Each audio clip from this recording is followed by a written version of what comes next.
बिस्मिल्लाहिर्रहमानिर्रहीम। अस्सलामुअलैकुम। एक मुद्दत बाद दो दोस्त आपस में मिले तो एक ने बातों ही बातों में दूसरे से उसकी माँ के मुतालिक पूछा, इन दिनों माँ का क्या हाल है।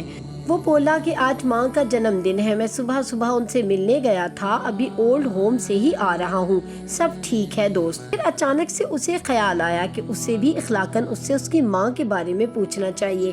तुम्हारी माँ तो तुम्हारे साथ ही रहती होगी। ये सुनते ही दूसरे ने मुस्कुराते हुए कहा, नहीं दोस्त, मैं इतना बड़ा नहीं हुआ कि माँ को रख सकूं, मैं आज भी माँ के पास रहता हूँ। याद रखो, अगर तुम 70 साल तक खाने काबा का तवाफ करके उसकी नेकियां माँ बाप को हदिया करते रहो, तब भी तुम आंसुओं के उस कतरे का बोझ हल्का नहीं कर सकते जो तुम्हारी बदसलूकी की वजह से तुम्हारे माँ बाप की आंखों से गिरा है।